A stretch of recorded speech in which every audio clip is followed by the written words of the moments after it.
Very good evening everyone. Voice वगैरह clear, एक बार message करके बताइए।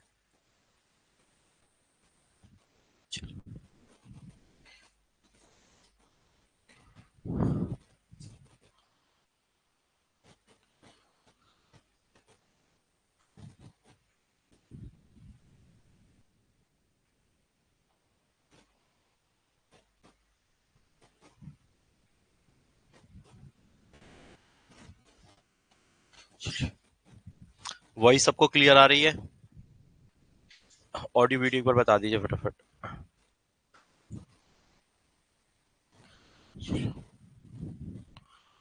दिख रहा है सब कुछ है?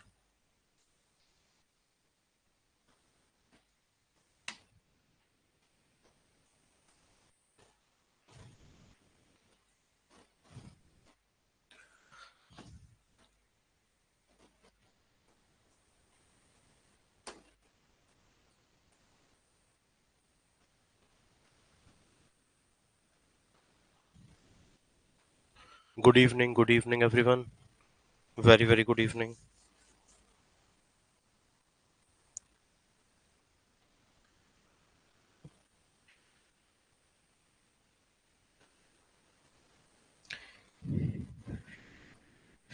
स्टार्ट करना है नया एक्ट आज। और बहुत इंपॉर्टेंट एक्ट है।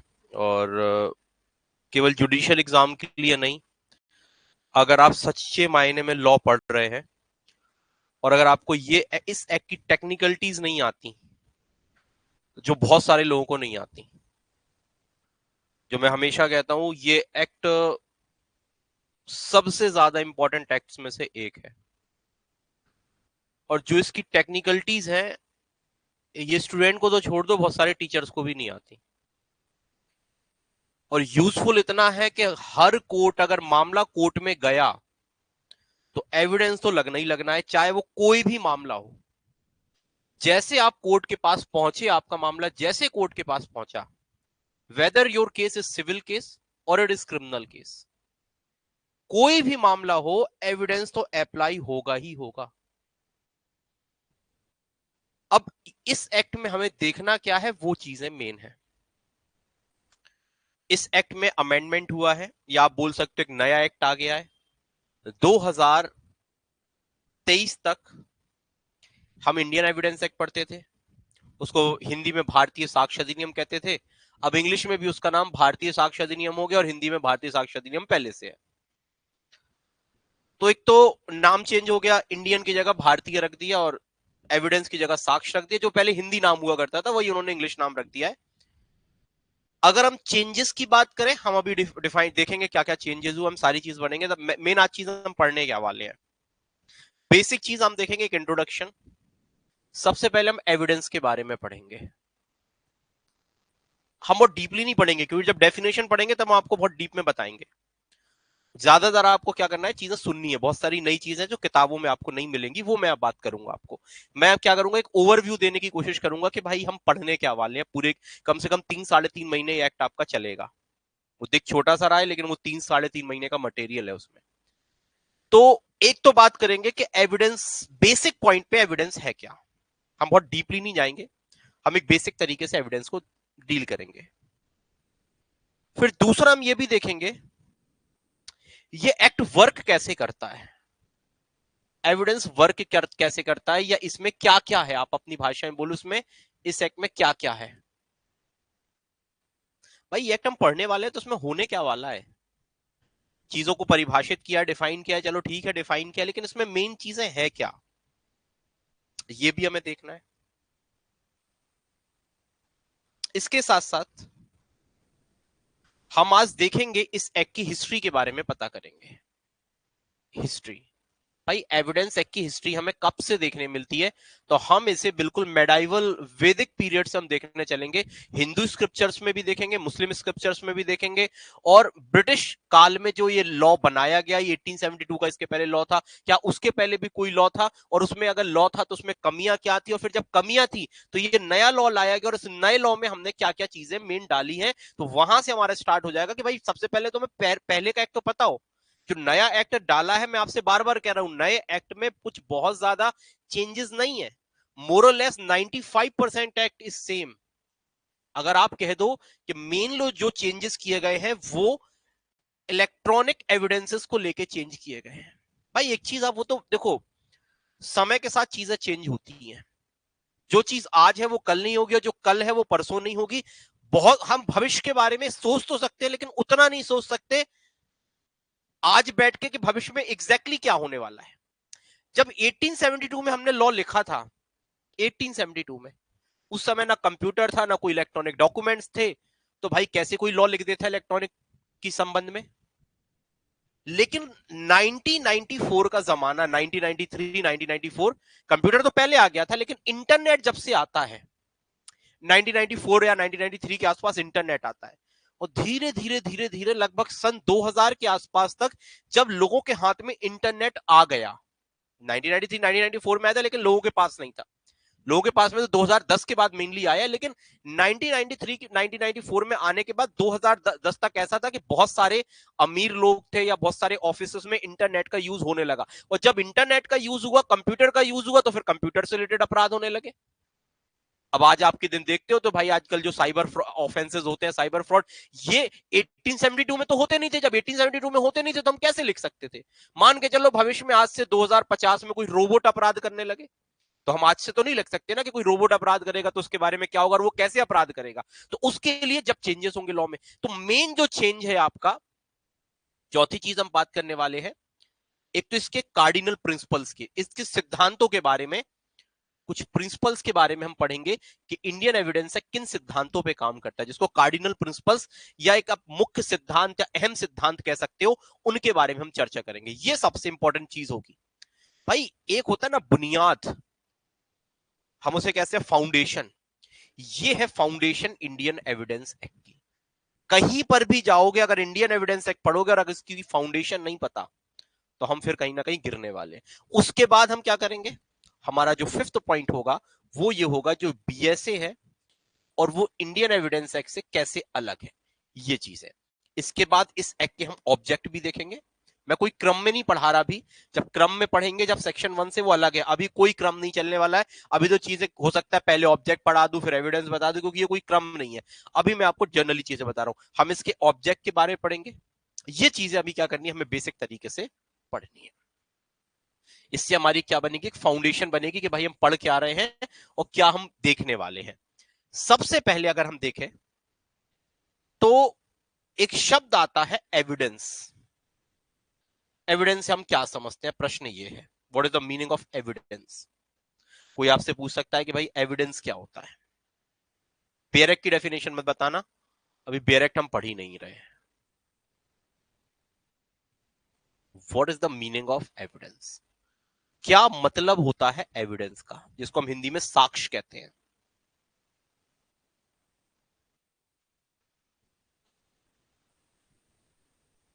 कैसा? ठीक है, क्या मतलब होता है एविडेंस का? हम एक बेसिक तरीके से आपसे पूछ रहे हैं कि एविडेंस का बेसिक मतलब आपका क्या हो सकता है। हमें केवल बेसिक बताइए, किसी को भी अगर पता हो। मैं बिल्कुल बेरेक की डेफिनेशन पे अभी रिलाई नहीं कर रहा हूं, मैं बेरेक की आपसे डेफिनेशन नहीं पूछ रहा हूं, क्योंकि जब मैं सेक्शन नंबर आपको 3 पढ़ाऊंगा तो बेरेक की डेफिनेशन में आपको ऑलरेडी पढ़ाने वाला हूं वहां पे। लेकिन अभी मैं आपको वो नहीं पढ़ा रहा हूं। तो मैं आपसे एक बेसिक चीज जानना चाहता हूं, अगर जिनको भी एविडेंस के बारे में पता हो तो जल्दी से कमेंट करके बता दे कि एविडेंस का बेसिक मीनिंग क्या होता है।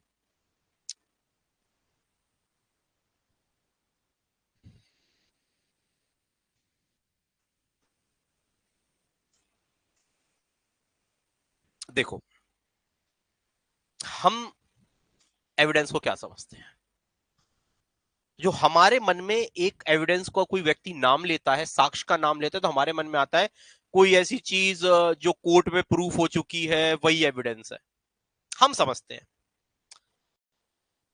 लेकिन it is not like that. Evidence एक फैक्ट है, तथ्य है। यहां पे तथ्यों को भी बताया गया है। तथ्य क्या होते हैं, यहां पे तथ्यों की डेफिनेशन भी दी गई। It is a fact. अब फैक्ट क्या है, दुनिया की हर चीज एक फैक्ट है। भाई मैं यहाँ खड़े होकर पढ़ा रहा हूँ, मेरे हाथ में पेन है, ये भी फैक्ट है। आप यहाँ बैठे हो, ये भी फैक्ट है। कोई व्यक्ति सुन रहा है, ये भी फैक्ट है। कोई सुन नहीं रहा, ये भी फैक्ट है। दुनिया की हर चीज फैक्ट है। Anything which can be perceive by the senses, जो व्यक्ति अपने सेंसेस से परसीव करता है। व्यक्ति कितनी इंद्रियां होती, 5 इंद्रियां होती हैं। तो 5 सेंसेस से आप जो भी चीज ले रहे हो वो सब कुछ फैक्ट है। तो एक तो फैक्ट आपका ये होता है कि anything which is perceive by the senses, जो हम अपने सेंसेस से परसीव करते हैं वो फैक्ट होते हैं। और इसकी और भी डेफिनेशन आपको फैक्ट की बताई गई है। दो प्रकार के होते हैं, एक होते हैं मेंटल फैक्ट और एक होते हैं आपके फिजिकल फैक्ट। फिजिकल फैक्ट ऐसे होते हैं जो हम जिनको परसीव करते हैं सेंसेस से, और एक होते हैं आपके मेंटल फैक्ट जो आपके मन में चलते हैं। हर चीज एक फैक्ट है, लेकिन प्रश्न ये है फैक्ट को लेके, फैक्ट कब एविडेंस बनेगी? पहला तो सवाल यही है ना। पहला शब्द आया फैक्ट, तथ्य। तथ्य कब एविडेंस बनेंगे? तो एक चीज तो समझ में आ गई, फैक्ट एक बहुत बड़ा शब्द है। फैक्ट के अंदर सारी की सारी चीजें आ जाती हैं, सब कुछ फैक्ट के अंदर आता है। जो कुछ दुनिया में हो रहा है, जो हो चुका है, जो होने वाला है, जिसको आप सेंसेस से परसीव करते हो, जिसको आप सेंसेस से इवन परसीव नहीं भी करते हो, वो भी फैक्ट है। तो फैक्ट की डेफिनेशन एक बहुत बड़ी डेफिनेशन है, जहां पर सारी की सारी चीजों को हमने क्या कर दिया, इंक्लूड करके रख दिया है। लेकिन सारी चीजें एविडेंस नहीं है, सारी चीजें फैक्ट तो हैं। अब फैक्ट और एविडेंस में अंतर क्या हुआ? मैंने बोला कि सारी चीजें फैक्ट है लेकिन सारी चीजें एविडेंस नहीं है। तो कोई फैक्ट को एविडेंस बनने के लिए क्या होना, क्या किस चीज की जरूरत पड़ेगी? अब आप ये बताइए। फैक्ट तो सारी चीजें हो गई। फैक्ट मैंने दो चीजें बताई, anything which can be perceive by the senses, जो आप अपने सेंसेस से परसीव करते हो। मैं आपको देख रहा हूं, मेरी आंख एक 6 सेंसेस है, 5 सेंसेस है। आंख एक सेंस है, एक कान भी है, मैं कानों से सुन रहा हूं, ये भी फैक्ट है। मैं कुछ चीज को सूंघ रहा हूं, ये भी फैक्ट है। मुझे कोई चीज, कोई व्यक्ति मुझे छू रहा है, ये भी फैक्ट है। हर चीज फैक्ट है। या किसी व्यक्ति की मेंटल कंडीशन, एक मेंटल, एक दिमाग में, मैंने बोला ना ये फिजिकल फैक्ट हुआ जो आप देख रहे हो, सुन रहे हो। और एक व्यक्ति के जो दिमाग में चल रहा है, उसका इंटेंशन क्या है, उसको नॉलेज है कि नहीं है, उसका मोटिव क्या है। अपराध के पीछे इंटेंशन होती है, अपराध के पीछे मोटिव होता है, ये सब क्या है, ये भी फैक्ट है। तो fact is of two types, बाद में डिफाइन करेंगे, अभी डिटेल में नहीं पढ़ते हैं, अभी लिखना नहीं है, समझना है। तो हर चीज फैक्ट हो गई। नहीं, हाँ। अब एविडेंस को हम बताते हैं, एविडेंस का मतलब क्या हुआ। तो फैक्ट तो सब कुछ हो गया। अब हमने एविडेंस एक्ट इसीलिए लेके आए हैं कि भाई दुनिया में सब कुछ फैक्ट है, तो क्या सब कुछ कोर्ट के सामने जाके फेंक दोगे, कूड़ा कचड़ा? कोर्ट के सामने ले गए भैया, बोले कोर्ट लो पकड़ो, इतने सारे डॉक्यूमेंट है, कहीं से उठाया रद्दी के यहां से पूरा माल। अभी जैसे चुनाव आयोग का चल रहा है, चुनाव आयोग कह रहा है कि वो 5,000, 10,000, 50,000 पन्नों का, ये कितने पन्नों का है। प्रश्न उठ रहा है कि भाई फर्जी वोट डले कि नहीं डले। एग्जाम्पल के तौर पे अब कोई व्यक्ति सुप्रीम कोर्ट के पास ले जाए और सुप्रीम कोर्ट के पास वो 2 ट्रक पूरा का पूरा मटेरियल फेंक दे, बोले भैया ये सारे के सारे फैक्ट है, देखो चेक करो। सुप्रीम कोर्ट कहेगा पागल हो क्या, इतना समय है हमारे पास? कोर्ट के पास एक लिमिटेड समय है। तो ऐसा नहीं है कि आप हर चीज फेंक दो उसके सामने। तो अब प्रश्न उठता है कि वो चीजें जो कोर्ट के पास ले जाई जाती हैं, ऐसे फैक्ट जिन चीजों को हम कोर्ट के समक्ष रखते हैं। अब आप बोलोगे सर कोर्ट के समक्ष क्या रखते हैं? यही तो हम इंडियन एविडेंस एक्ट में पढ़ना है कि भाई कोर्ट के समक्ष रखना क्या है। कचरा मत उठा के रख देना सर। अब एक किताब को लेकर प्रश्न था, एक किताब या एक किताब में एक पन्ने को लेकर प्रश्न है कि वहां पर वो उस किताब में जो वो पन्ना लिखा है क्या वो किसी की मानहानि करता है या नहीं करता, डिफॉर्मेशन करता है नहीं करना। आपने लाइब्रेरी की पूरी किताबें रख के कोर्ट के सामने रख दी, क्या पढ़ो भैया, देख लो डिफॉर्मेशन हुई कि नहीं हुई। कोर्ट के पास इतना समय नहीं है। तो हमने कहा फैक्ट जो होंगे वो वही फैक्ट जिनको हम एविडेंस कह रहे हैं। एविडेंस कह रहे हैं मतलब जो कोर्ट के सामने ले जाए जाएंगे। अब कोर्ट के सामने क्या ले जाए जाएंगे? जो रेलेवेंट होंगे, और रेलेवेंसी की परिभाषा यहां पे आपको बताई गई है। तो हर चीज अपन क्या करते हैं, कोर्ट के सामने नहीं रखते। तो आप एक जर्नल वे में इसकी डेफिनेशन को तौर पे कह सकते हो कि एविडेंस का मतलब होता है कोई भी ऐसी चीज, कोई भी ऐसी बात, कोई भी ऐसी दस्तावेज, कोई भी ऐसी ऑब्जेक्ट, कोई भी ऐसी डिजिटल रिकॉर्ड जो किसी फैक्ट या घटना को साबित करते हो या झुटलाते हो।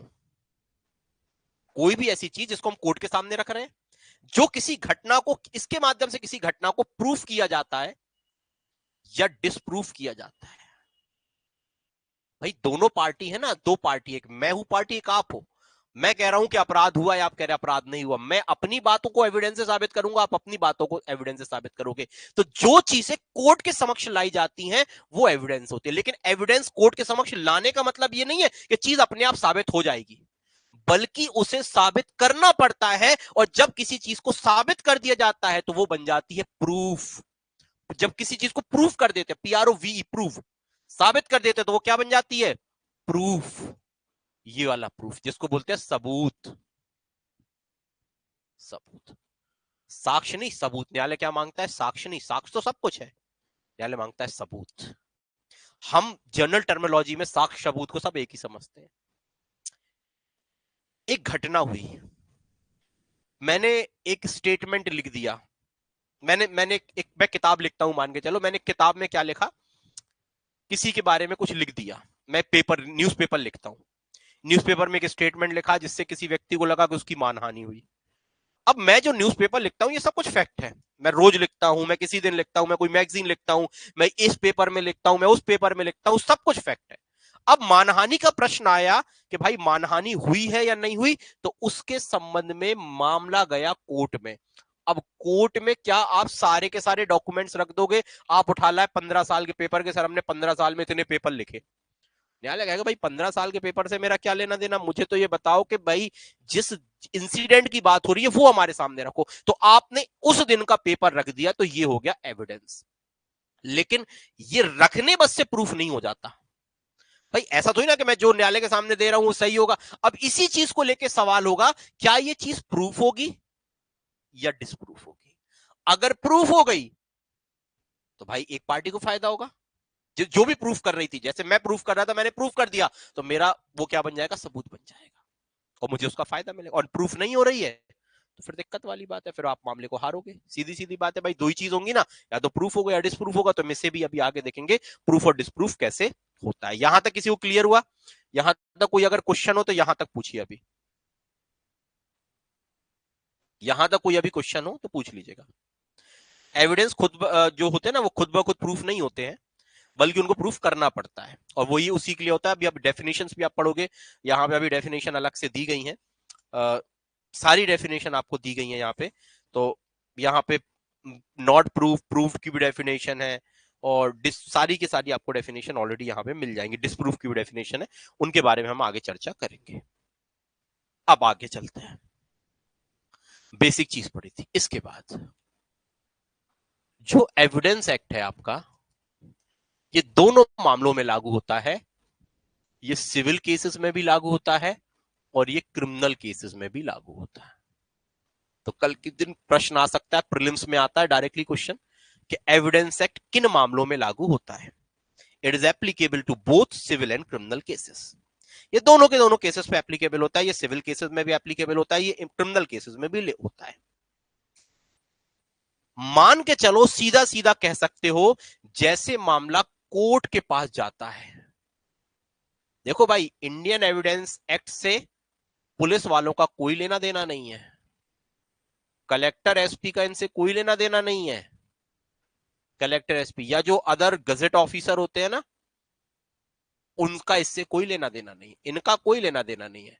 ये एक्ट तो कोर्ट के लिए है, ये एक्ट तो एडवोकेट्स के लिए है। जब मैटर कोर्ट में जाता है, ये मैटर कोर्ट के लिए, कोर्ट या मजिस्ट्रेट आप बोल दीजिएगा, कोर्ट और मजिस्ट्रेट के लिए है।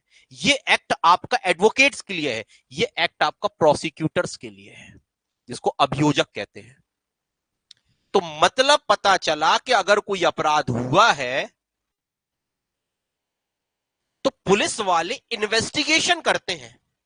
इन्वेस्टिगेशन का मतलब होता है साक्ष्य को कलेक्ट करना। What is the meaning of investigation? Investigation का मतलब होता है एविडेंसेस को कलेक्ट करना। पुलिस वाले की ड्यूटी एविडेंस को कलेक्ट करना है, बस। अब वो जो आप मैं क्या बोल रहा हूं, एविडेंस को कलेक्ट करना है। यहां पे अब शब्द आइए, एविडेंस को कलेक्ट करेगा। मतलब वो ऐसा नहीं है कि जो वो लेके आया वो सबको साबित हो गया। वो कह रहा है इन्होंने मर्डर किया, वो कह रहा है इन्होंने मर्डर किया, तो भाई पुलिस के कहने से तो ना किसी ने मर्डर कर दिया। आपका काम नहीं है, आप तो केवल यहां तक खत्म है आपका काम, यहां पे आपका काम खत्म हो गया।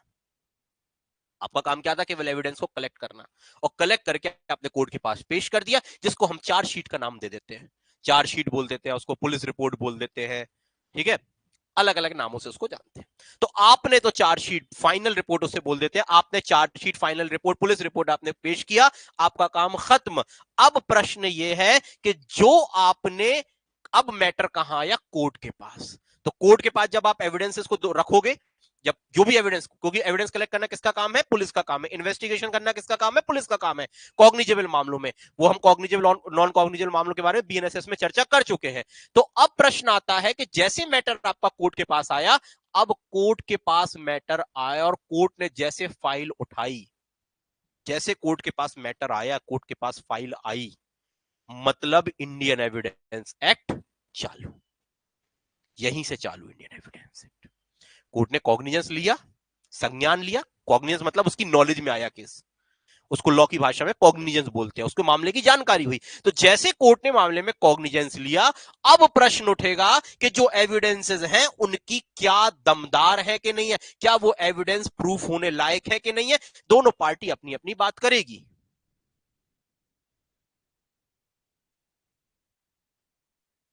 हाँ, वो कोर्ट मान लेंगे तब हो जाएगा। हाँ, ये वाला जो आप पॉइंट कह रहे हो, देखो ये मैंने आपको बोला था ना कि देखो एक चीज होती है, जनरली मैंने बोला कि जो कलेक्टर एसपी होंगे, नॉर्मल अगर वो अपने रूप में काम कर रहे हैं, नॉर्मल कलेक्टर एसपी के रूप में काम कर रहे हैं, तब उनके सामने ये एप्लीकेबल नहीं होता। लेकिन कलेक्टर जो होता है ना, कलेक्टर ये क्या करता है, ये रेवेन्यू ऑफिसर भी, और रेवेन्यू ऑफिसर के रूप में भी कार्य कर रहा है, तब ये कोर्ट माना जाएगा। और अगर ये कोर्ट माना जाएगा, तो वर्ड कोर्ट लिखा है मैंने, यहां पे कलेक्टर लिखा है, वो एज अ कलेक्टर अलग चीज हो गई। अगर वो कोर्ट के रूप में कार्य कर रहा है, डीएम का भी कोर्ट होता है, डिस्ट्रिक्ट मैजिस्ट्रेट का भी कोर्ट होता है, जिला जिला दंड अधिकारी, अगर वो कोर्ट के रूप में काम कर रहा है, ऐसे तो पंचायत का जो सरपंच होता है ना, वो भी कोर्ट के रूप में काम करता है कुछ पॉइंट्स पर। तो जिस पॉइंट ऑफ व्यू पे अगर वो कोर्ट के रूप में काम कर रहा है, उस कंडीशन में वहां पर एविडेंस एक्ट एप्लीकेबल हो सकता है। अब कितना होगा कितना नहीं होगा वो हम बात करते हैं, और ऐसा नहीं है कि हर जगह एप्लीकेबल होगा, कहीं कहीं नहीं भी होता है, वो आगे का विषय है। तो प्रश्न ये है कि क्या कलेक्टर के सामने हो सकता है, तो जर्नली वे में मैं बोल रहा हूं नहीं होगा। लेकिन अगर कलेक्टर एज अ कोर्ट काम कर रहा है, रेवेन्यू मैटर्स को देख रहा है या क्रिमिनल मैटर्स को देख रहा है, क्रिमिनल मैटर्स में कौन से मैटर दिखता है, जैसे आपने जिला बदर की कार्रवाई वगैरह वो करता है, तो उस कंडीशन में एप्लीकेबिलिटी हो सकती है।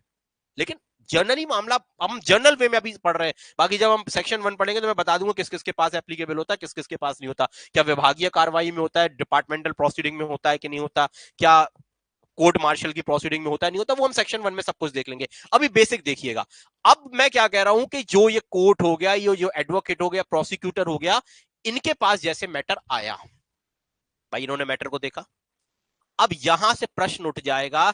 एक पार्टी कहेगी कि देखो जो पुलिस वाले क्या करके लाए हैं, इतनी बड़ी इन्वेस्टिगेशन करके लाए हैं, इन्होंने सारा का सारा घोटाला कर दिया, इन्वेस्टिगेशन में कोई दम नहीं है। भाई जब बेल लेने जाते हैं तो क्या चर्चा करते हैं, यही तो होती है ना। तो कोर्ट का आपने सुना होगा, कभी कभी कोर्ट कहता है रुक जाओ चार्जशीट आ जाने दो, आपने सुना होगा कोई भी केसेस में कोर्ट क्या कहता है, चार्जशीट आ जाने दो।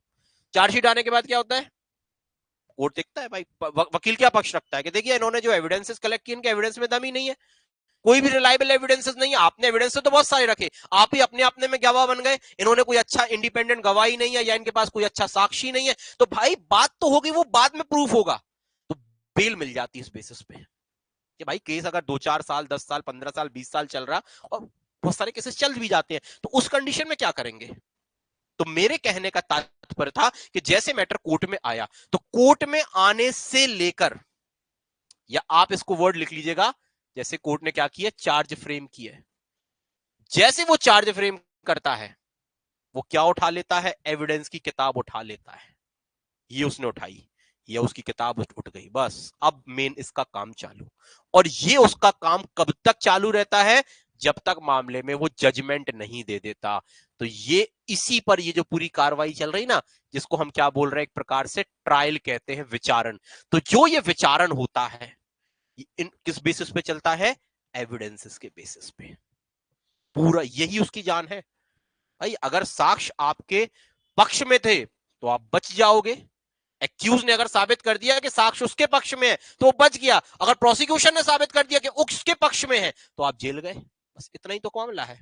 तो अब इसकी पेचीदियों पर सवाल होता है। जो बड़े बड़े वकील होते हैं, बड़े बड़े एडवोकेट्स होते हैं, मैं क्या बोल रहा हूं, प्रोसीजर तो सबको पता है, लेकिन एविडेंस की वैल्यू क्या है, कौन से एविडेंस लाने हैं, कौन से नहीं आने, यही तो टेक्निकल विषय है। अब पुलिस वगैरह को ये चीजें पता ही नहीं होती, बहुत सारी चीजें, इसलिए तो बहुत बार डांट खा जाते हैं। आप कुछ भी उठा के रख देते हो। खैर, वर्किंग करते करते करते करते तो ऐसा हो जाता है, उनको पता चल जाता है कि हाँ ये चीज लेनी है, ये नहीं लेनी। एग्जाम्पल के तौर पे बताता हूं, ए नाम के व्यक्ति ने बी का मर्डर कर दिया। अब मर्डर हुआ, पुलिस वाले क्या करते हैं, आपने सुना होगा, बहुत बार एविडेंस प्लांटेड कर देते हैं। जैसे उन्होंने ए ने बी का मर्डर किया, अब उन्हें ए के विरुद्ध किसी ने कह दिया कि इन्हें अपराध किया है। अब उन्होंने क्या किया, जब ए को गिरफ्तार किया तो उसके पास से जब्ती करा दी, सीजर कराया। क्या सीजर कराया, चाकू। चाकू सीजर कराया, मेडिकल रिपोर्ट हुई, सारी चीजें हो गई, मर्डर का मामला था। पोस्टमार्टम रिपोर्ट हुई, डॉक्टर ने पोस्टमार्टम रिपोर्ट में अपना क्या कर दिया, सबको दे दिया। अब मामला कोर्ट में पहुंचा। जब कोर्ट में पहुंचा तो भैया जो एक्यूज का वकील था उसने कहा कि अच्छा डॉक्टर साहब को बुलाया, डॉक्टर साहब को बुलाया गया, पुलिस वाले को बुलाया गया। पहले पुलिस वाले को बुलाया गया, अच्छा बताइए सीजर आपने किया था। वह बोलता है हाँ सर हमने किया था सीजर। अच्छा, क्या क्या सीजर किया था सर, वो ये सीजर किया था, डंडा किया था, चाकू किया था। अच्छा, चाकू कहां से किया था, घटना स्थल से। हाँ घटना स्थल, नहीं सर घटना स्थल से नहीं, एक्यूज के घर पे गए थे तो घर पे उसका चाकू मिला था। अच्छा, उसकी फिंगरप्रिंट आप ही ने, आपने फिंगरप्रिंट के लिए भेजा था, हाँ एफएसएल रिपोर्ट के लिए हमने भेजा था। ठीक है, अगर आपको चाकू दिखाया जाएगा तो पहचान लोगे कि यही वाला चाकू जब्त किया था, नहीं वो बोलेगा हाँ सर बिल्कुल पहचान लेंगे, वो तो बोलना ही है, वो तो प्लांटेड, हाँ सर बिल्कुल पहचान लेंगे। समझिएगा घटना, कोर्ट से बोलेगा कि सर वो एविडेंस, क्योंकि कोर्ट जब्ती रहती है, सब रखी रहती है, कोर्ट बोलेगा, कोर्ट ऑर्डर करेगा कि हाँ भैया वो इस मामले में जो चाकू जब्त था वो लेके आओ। पुलिस के सामने लाया जाएगा, उसको दिखाया जाएगा पन्नी में बंद, यही वाला था, हाँ हाँ सर यही वाला था। खोल के दिखा दे, बंद वाले चाकू रहते हैं ना उनके, खोल के दिखवा दे, कोर्ट कहेगा हाँ भैया इसको सेफ्टी के साथ इनको खोल के दिखा दो, हाँ खोल के दिखा दिया।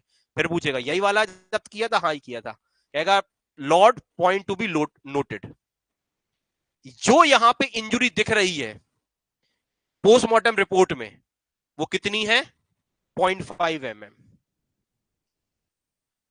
इतनी सी इंजुरी है, और चाकू इतना बड़ा जब्त करा रहा है। इसमें अगर मारते तो कम से कम 0.5 इंच की जगह, मतलब मैं कहता हूं 5 इंच की जगह, 0.5 इंच की जगह या 1 इंच का है। ये क्या बता रहा है, ये जो चाकू है इससे ज्यादा से ज्यादा इंजुरी कितनी बता रहा है, इंजुरी बता रहा है 1 इंच की। और यहां पे अगर ये चाकू मार दिया जाए तो कम से कम 5 इंच की इंजुरी होगी। इतना बड़ा चक्कू था, और वो कह रहा है ऐसे मारा ऐसे मारा।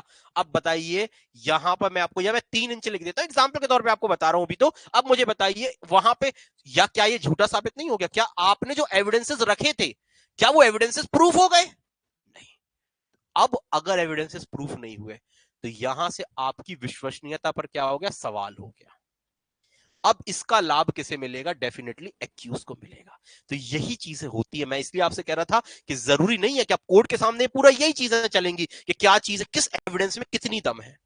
अगर एविडेंस में दम है तो फिर बात में केस में भी दम हो जाती है, और अगर एविडेंस में ही दम नहीं है तो फिर तो बात खत्म हो जाती है। तो एक एग्जाम्पल मैंने आपको बताया कि इस प्रकार से जो मामले होते हैं वो कोर्ट के सामने आते हैं। यही मैंने आपसे यहां पे कहा था कि ये जो कोर्ट क्या करेगा, जो एविडेंस रखे गए थे तो ये कोर्ट में प्रूफ होना जरूरी है। ऐसा नहीं कि आपने कोई चीज एविडेंस के तौर पर रख दी और वो आप कहोगे कि भाई हमने तो एविडेंस के तौर पर रख दी और वो फाइनल है। नहीं, वो फाइनल नहीं होती है। कि अगर आपने एविडेंस के तौर पे कोई चीज रखी है तो उसका प्रूफ होना भी आवश्यक होता है। और यहां पे क्या हुआ, प्रूफ नहीं हो पाया, तो इसका डेफिनेटली लाभ किसको मिलने वाला है, एक्यूज को, उसको बेनिफिट मिलेगा। बेसिक चीजें समझ में आई, फटाफट जल्दी बोलिए यस और नो। अभी आगे पढ़ते हैं फिर आगे। इंडियन एविडेंस एक्ट है, या एविडेंस की बात करते हैं, एविडेंस एक्ट या साक्ष्य अधिनियम है, भारतीय साक्ष्य अधिनियम। ये बात क्या करता है, देखो इसमें हम क्या पढ़ने वाले हैं। बेसिकली हम पढ़ने वाले एविडेंस होते क्या है, क्या पढ़ेंगे, व्हाट इज एविडेंस। एविडेंस होते क्या है, एक तो ये पढ़ेंगे। दूसरा ये पढ़ेंगे कि एविडेंस को कैसे दिया जाता है, how to give evidences, how to give.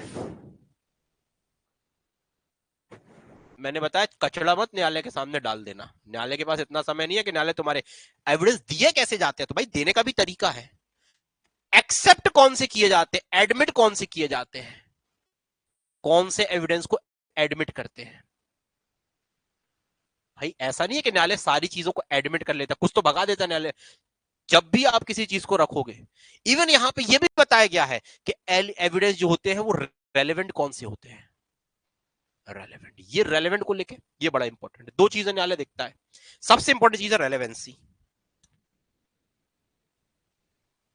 Relevancy का मतलब क्या हुआ,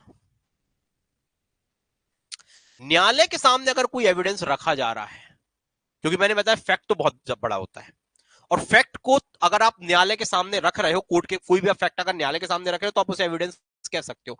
लेकिन अगर आप एविडेंस कह रहे हो तो उसका मतलब ये नहीं है कि न्यायालय उसे एक्सेप्ट कर लेगा। अब आप बोलोगे भैया हम दे रहे हैं तो न्यायालय एक्सेप्ट क्यों नहीं करेगा, वो एक्सेप्ट इसीलिए नहीं करेगा क्योंकि हर एविडेंस की सुसंगतता जरूरी होती है, रेलेवेंसी। दो फैक्टों के बीच में कनेक्शन जरूरी होता है। Relevancy, what is the meaning of relevancy, अपनी भाषा में कनेक्शन, जिसको अपनी हिंदी में हम सुसंगतता कहते हैं, सुसंगत है साक्ष्य।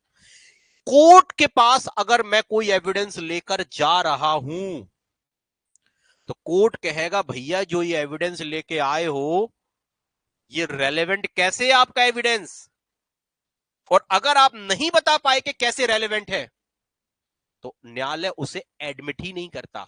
तो ये जो एडमिसिबिलिटी और रेलेवेंसी है ये साथ साथ चलती है। अब क्या है, जो साक्ष्य रेलेवेंट है क्या जरूरी है वो एडमिट होगा, नहीं।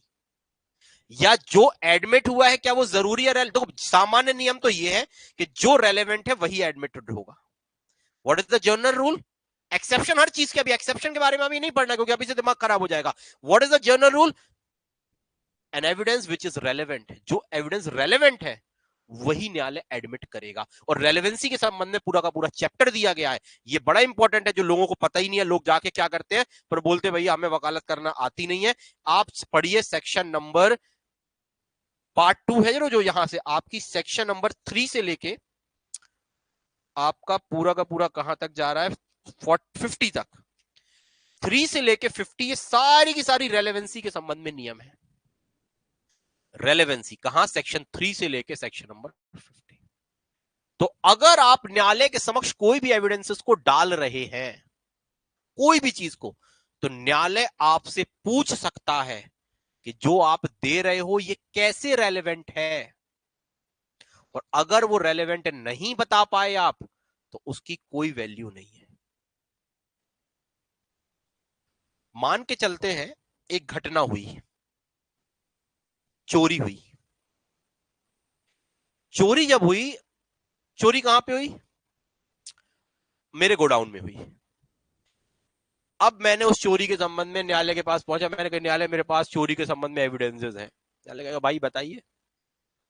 अब मैं अपने घर का सीसीटीवी कैमरा लेके कहां पहुंच गया, कोर्ट के पास पहुंच गया। सीसीटीवी कैमरा फैक्ट है, एविडेंस है, कोर्ट में रख रहा है, एविडेंस भी है। अब न्यायालय कहेगा अच्छा ये सीसीटीवी कैमरा जो आप लेके आए हो क्या ये रेलेवेंट है। रेलेवेंट मतलब क्या ये घटना से कनेक्टेड है। अभी घटना, जब एक फैक्ट दूसरे फैक्ट से रेलेवेंट होता है तब कहा जाता है जब उससे कनेक्टेड होता है। अभी ऐसे समझिएगा, रेलेवेंसी की डेफिनेशन अलग से पढ़ेंगे बहुत डिटेल में। तो अब मुझे बताइए घटना कहां पर हुई। अब घटना कह रहे हो आप हुई है कहां पर, गोडाउन में। और आप सीसीटीवी कहां का पेश कर रहे हो अपने, क्या दोनों के बीच में कोई कनेक्शन दिख रहा है, मुझे तो नहीं दिख रहा। तो न्यायालय मना कर देगा लेने से कि भैया हमें सीसीटीवी का क्या करना। सीसीटीवी अगर उस घटना जहां पे घटना हुई है, आप क्या कह रहे हो गोडाउन की अगर सीसीटीवी है, ये अगर लेके आते तो ये रेलेवेंट है। लेकिन अगर घर की सीसीटीवी दे रहे हो तो जनरली रेलेवेंट नहीं है।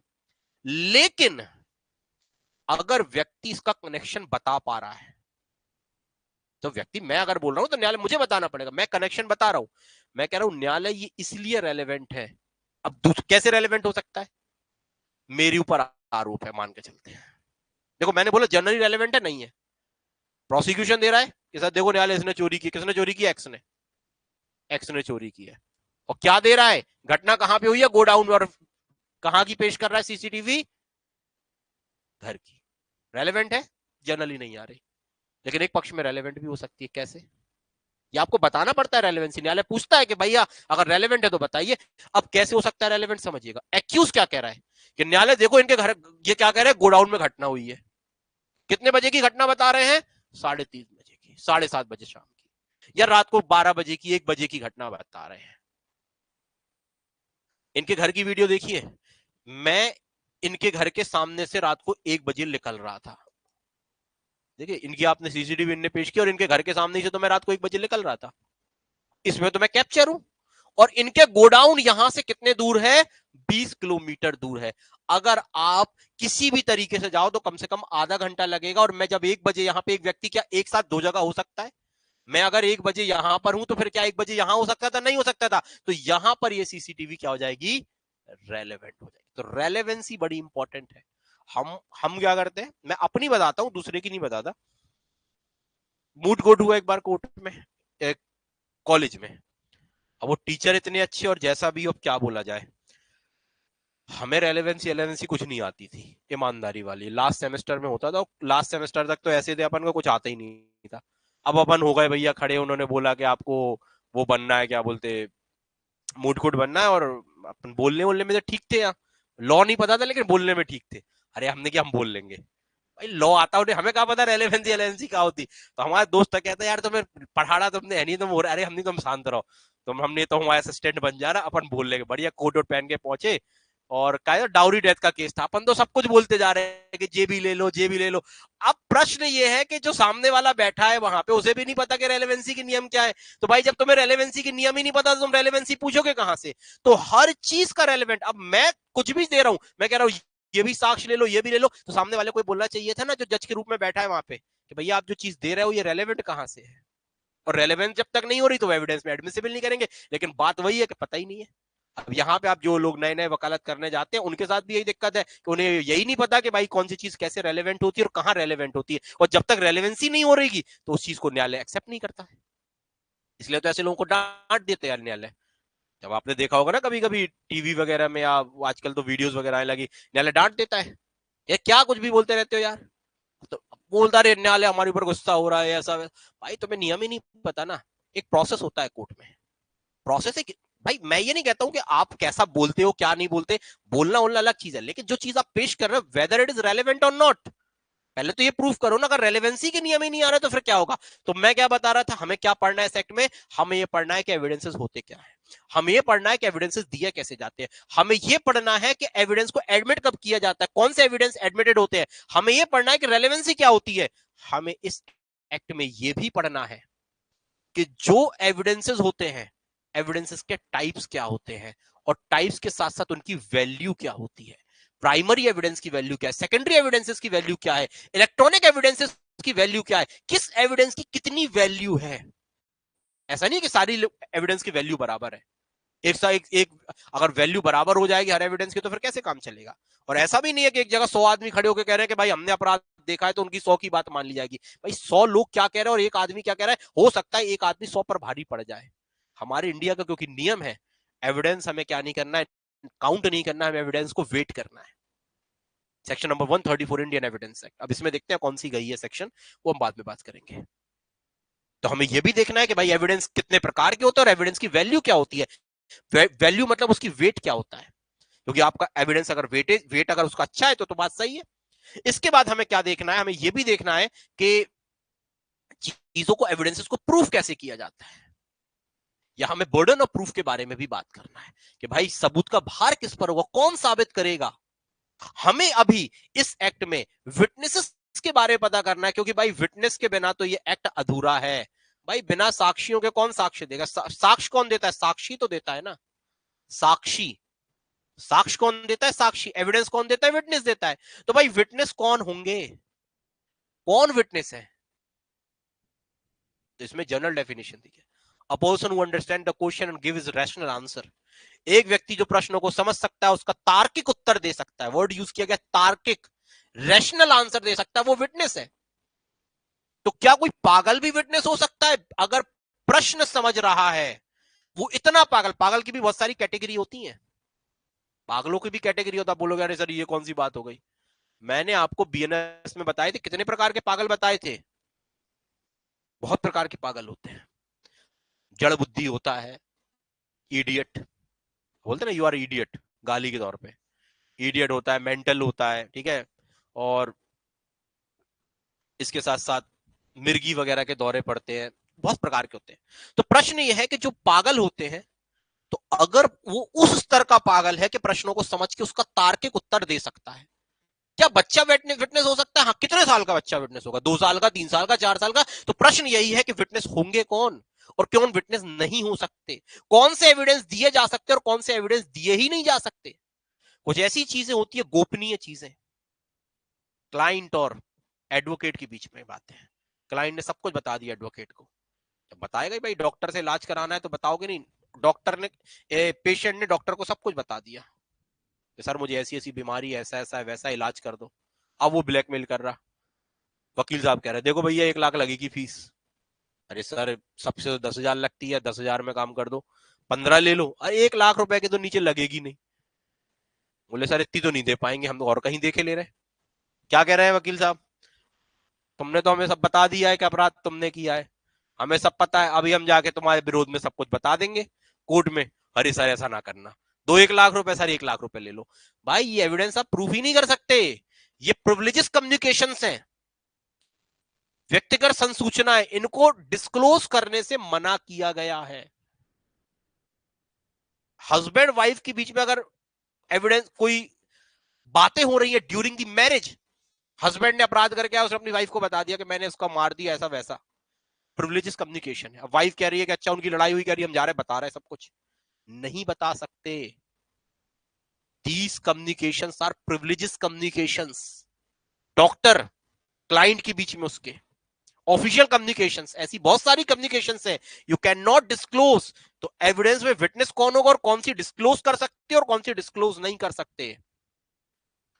Not disclose.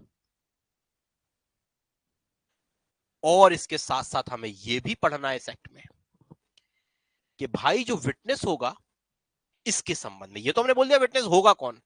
अब विटनेस जो है इसकी विश्वसनीयता क्या है, कितना क्रेडिबल है।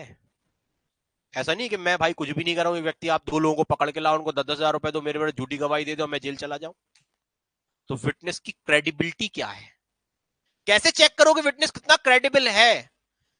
क्वेश्चन पूछ के, कोर्ट में क्वेश्चन पूछे जाएंगे।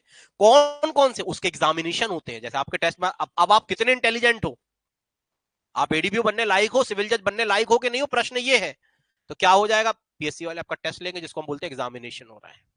तो कोर्ट में भी एग्जामिनेशन होता है, examination chief, re examination, cross examination, ठीक है, बहुत सारे एग्जामिनेशन होते हैं। चीफ होता है, क्रॉस होता है, री एग्जामिनेशन होता है, री क्रॉस एग्जामिनेशन, बहुत सारे एग्जामिनेशन होते हैं। तो एग्जामिनेशन होता है, और एग्जामिनेशन जो ये क्रॉस एग्जामिनेशन होता है, इसमें आपकी विश्वसनीयता को चुनौती दी जाती है। आप एज अ विटनेस आए मेरे सामने, अब मैं क्या करूंगा, आपका पहले आपका जो आदमी होगा, जो आपका प्रोसिक्यूशन वाला को, मैंने इनको बुलाया, मैं इनका एग्जामिनेशन करूंगा। एग्जामिनेशन करना मतलब एक प्रकार से ये अपनी बातों को कोर्ट में बोल रही है, कोर्ट में बोलना जरूरी है, अपनी बातों को सपोर्ट करें, अपने प्रीवियस स्टेटमेंट को सपोर्ट करें, जो उन्होंने पहले कहा था, एफआईआर में जो कहा था इन्होंने, 161 के बयानों में जो कहा था, उसे ये सपोर्ट कर रही है। अब प्रश्न आता है, मैं कहता हूं अच्छा चलो ठीक है, आपने बताया, अब मैं इनका क्रॉस करूंगा, मैं इनसे, क्रॉस मतलब होता है उल्टे क्वेश्चंस पूछूंगा। अच्छा आपने घटना देखी थी? देखी थी, कहां देखी थी? जैसे वो नहीं है, आपने एक पिक्चर देखी, क्योंकि मैं कभी झूठ नहीं बोलता, गोविंद अपने हाथों में वो लगा लेता, आग लगा लेता, फिर वो करता, ये क्रॉस एग्जामिनेशन है। तो क्रॉस एग्जामिनेशन एक बहुत इंपॉर्टेंट पॉइंट ऑफ व्यू होता है, इट इज अ, इसको हम कह सकते हैं ये एक स्किल होती है। देखो किताबों से पढ़ने से हर चीज नहीं आती, ये स्किल होती, जिस वकील के पास क्रॉस एग्जामिनेशन की स्किल होती है ना अच्छी, और जिसके पास आ जाती, क्रिमिनल केस का मास्टर हो जाता है वो। तो अगर आपके पास क्रॉस एग्जामिनेशन का मतलब होता है साक्षी की विश्वसनीयता को जांचना, परखना, जो क्रेडिबिलिटी होती है विटनेस की, और अगर आपने विटनेस की क्रेडिबिलिटी ही तोड़ दी, मैंने इनसे 4-6 सवाल करे, ये भड़बड़ा गई, अरे क्या पूछ लिया पता नहीं, इनका पूरा पसीना छूट गया, अरे उल्टे सीधे आंसर देने लगती है कोर्ट में। वैसे ही कोर्ट का प्रेशर, और फिर वकील घुमा फिरा के पूछता है, फिर जो आदमी थोड़ा बहुत नमक मसाला लगा के बोलता है फंस जाता है। नहीं सीधा सीधा बोलोगे तो नहीं फंसोगे, अरे वो सर घटना तो देखी थी। अच्छा घटना देखी थी तुमने, कितने कहाँ थे तुम? सर उस दिन तो हम वहीं पे थे, गांव में थे, गांव में घटना देखी थी। उस दिन हमने तुम्हारी फेसबुक की पोस्ट हमें किसी ने बताई है, तुमने 10 बजे फेसबुक की पोस्ट डाल रहे थे, लाइव चला रहे थे फेसबुक में, और तुम तो दिल्ली में अपनी फ्रेंड की शादी में थे। अब वहीं से वो भड़बड़ा गया, अरे भैया हम तो दिल्ली में थे, अब उसको पता कहां से चल गया। वो एविडेंसेस ला के देते हैं भैया, जो कौन होते हैं, जो भी आपके दूसरी पार्टी होती है, कि भैया वो झूठ बोल रही है। वो कोर्ट कहेगा कैसे, वकील साहब पूछते कैसे झूठ बोल रही, कुछ पता है? अरे सर वो उस दिन तो वहां पे थी नहीं, मैंने उसकी सहेली से पूछा, वो तो झूठ बोल रही है। अच्छा झूठ बोल रही, वो कहां थी? वो दिल्ली में थी। कुछ एविडेंसेस है दिल्ली के। सर होटल में रुकी थी, होटल का सीसीटीवी कैमरा होगा, वो निकलवा के लाता हूं, रख दो कोर्ट में, इनकी विश्वसनीयता खत्म। अब जब इनकी विश्वसनीयता नहीं बची तो कोर्ट इन पर विश्वास ही नहीं करेगा। तो यही चीज, तो विश्वसनीयता पर आक्षेप करना, ठीक है, तो ये एग्जामिनेशन वगैरह करना, एग्जामिनेशन किसका? विटनेस का एग्जामिनेशन। और अगर वो, और लेकिन अगर मैंने इनसे जितने सवाल पूछे, इन्होंने सारे के सारे सवालों का जवाब बिल्कुल एक्यूरेटली दिया, कोर्ट भी देख रहा है कि यार बिल्कुल ऊपर नीचे नहीं जा रही है, बिल्कुल एग्जैक्टली जो बोल पूछ रहा हूं वही बता रही है। 2 दिन एग्जामिनेशन चला, 3 दिन चला क्रॉस एग्जामिनेशन, बंदी ने एक पॉइंट पर भी ऊपर नीचे नहीं हुई। क्या मतलब? विश्वसनीयता पर आक्षेप नहीं हो पाया, उसकी विश्वसनीयता कायम रही। और अगर विश्वसनीयता कायम रही तो इस आधार पर आप डिसीजन वगैरह भी दे सकते हो। समझ में आए? पूरी चीजें हमें यहां पर पढ़नी है। अब किसको नहीं समझ में आया एक बार यहां तक बोलिए। अभी बहुत कुछ अभी पढ़ाने के लिए, अभी केवल इंट्रोडक्शन ही चलेगा 2 दिन। यहां तक पहले बताइए, यहां तक किसी को समझ में ना आया हो।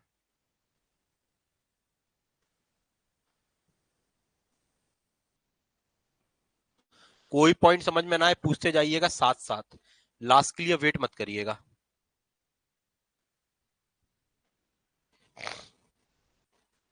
ठीक है ना, लास्ट के लिए वेट मत करिएगा, जो भी समझ में आए वो पूछते जाइएगा बीच में।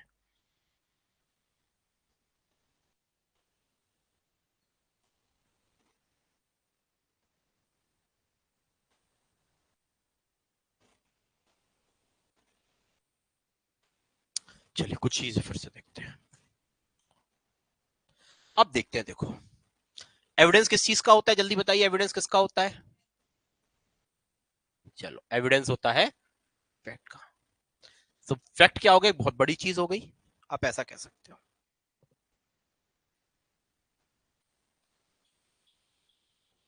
This is a fact. Fact में सब कुछ आ जाता है, फैक्ट बहुत बड़ी चीज है। फैक्ट के अंदर क्या आते हैं? एविडेंस। और एविडेंस के अंदर क्या आता है? प्रूफ बहुत छोटा सा होता है, मतलब फिल्टर हो रहा है, छन्नी लगी हुई है। दुनिया में हर चीज फैक्ट है, हमने छाना, कोर्ट के सामने क्या रखा जा सकता है? एविडेंस।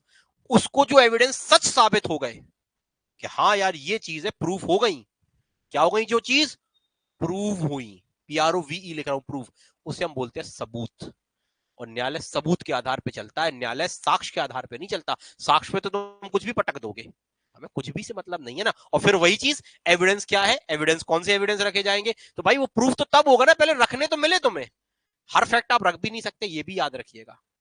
आप बोलोगे नहीं हम तो एविडेंस कोर्ट में रख देंगे, तो भाई कोर्ट में रखने के लिए तो मैंने बताया ना, रेलेवेंसी, एडमिसिबिलिटी, न्यायालय से। और देखो सामान्य नियम क्या है, what is the general rule? अगर कोई फैक्ट रेलेवेंट है, कनेक्टेड है, तो वो न्यायालय उसको एडमिट कर लेगा। All relevant fact are admissible, but exception भी है। कभी कभी फैक्ट रेलेवेंट होता है, मामले से कनेक्टेड होता है, लेकिन एडमिसिबल नहीं होता। जैसे मैंने अभी आपको बताया था, कौन सी बताई? कि वकील साहब से जाके तुमने घटना के बारे में सब कुछ बता दिया, फैक्ट रेलेवेंट है, घटना से संबंधित है, तुमने घटना के बारे में अपनी पत्नी को सब कुछ बता दिया, रेलेवेंट है, घटना से कनेक्टेड है, बट एडमिसिबल नहीं है, मना कर दिया गया। और कभी कभी ऐसा भी होता है कि कोई चीज रेलेवेंट ना होने के बाद भी कोर्ट से एडमिट कर सकता है। ये एक्सेप्शन है जिसको हम बाद में पढ़ेंगे।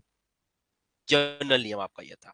दूसरा, तो न्यायालय क्या करता है? न्यायालय के सामने क्या आते हैं? फैक्ट आते हैं। एविडेंस को, सॉरी, एविडेंस किसका होता है? फैक्ट का। एक आता है हेयर से, हेयर से एविडेंस। लेकिन ये फैक्ट हेयर से नहीं होने चाहिए, आप हेयर से ऐसा लिख लीजिए, फैक्ट की जगह hearsay, but it is not a hearsay. Hearsay मतलब सुनी सुनाई बातें। यार वो उसने ऐसा बताया था, तुमने बोल दिया कि अरे वो यार एक नंबर का चोर है, आप कोर्ट में जाके बोल रहे हैं सर वो चोर है। कोर्ट ने कहा तुम्हें कैसे पता? सर उसने सुना था। इसने सुना था, इसने बताया था, उसने किया था। ये बड़ी खतरनाक चीज होती है। कोर्ट के पास इतना समय नहीं है। कोर्ट जर्नल रूल के तहत हेयर से एविडेंस को कभी भी एडमिट नहीं करता। एक्सेप्शन में देखो हर चीज का है, लेकिन हेयर से जो एविडेंस होते हैं वो कभी भी एडमिसिबल नहीं होते हैं एज अ जनरल रूल, और ना ही वो रेलेवेंट होते हैं। अब आप बोलोगे हेयर से एविडेंस क्यों नहीं कह रहे?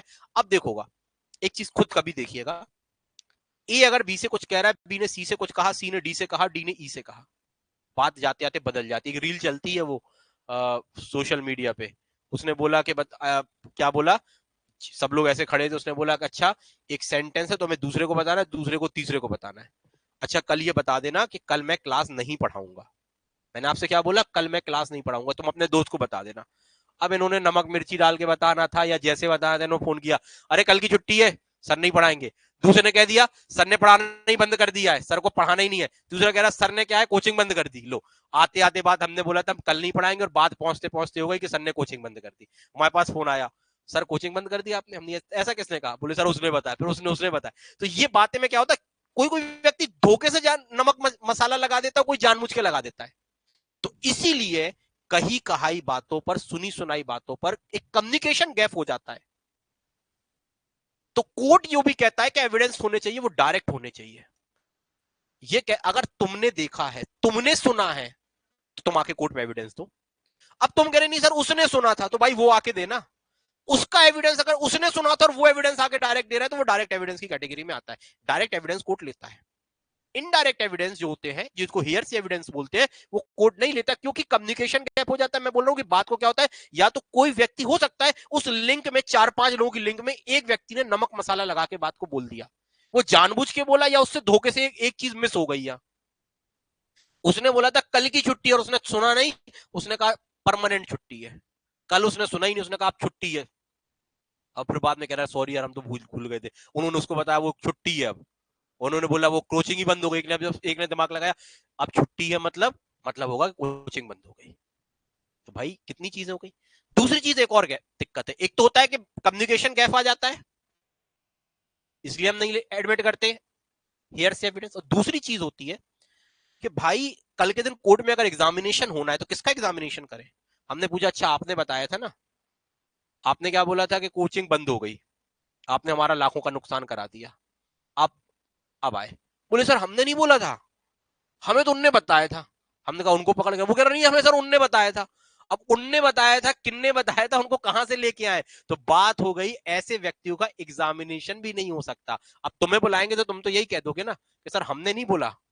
हम अगर बोलते तो सर हम बिल्कुल अपनी गलती मान लेते, लेकिन सर हमें उनने बताया था। और वो कह रहा हमें उनने बताया था, पता ही नहीं चला किसने बताया था। तो इन बातों पर कोर्ट भरोसा नहीं करता, क्योंकि इन पे कम्युनिकेशन गैप्स होता है, और ये इनका व्यक्तियों का एग्जामिनेशन करना पॉसिबल नहीं होता। दैट्स वाई हम इनको क्या करते, लेते ही नहीं है। लेकिन एक्सेप्शन कंडीशन में सब कुछ लिया जाता है, ऐसा नहीं कि कभी भी नहीं लेगा।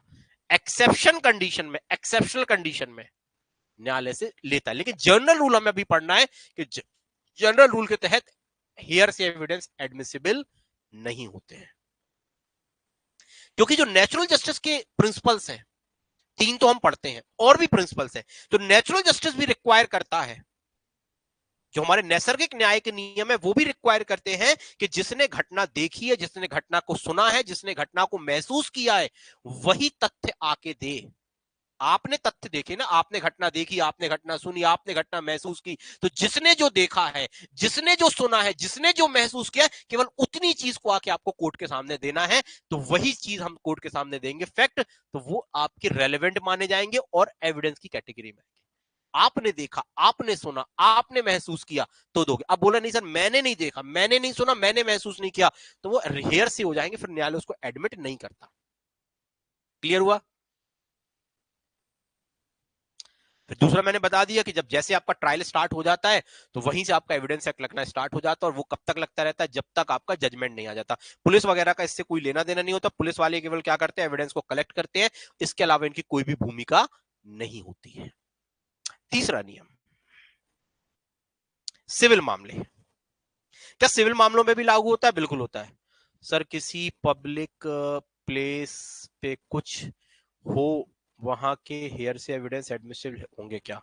लोकल पब्लिक से जो मैं बताता हूं अभी, मैं इसको आपको एक चीज बताता हूं, देखो।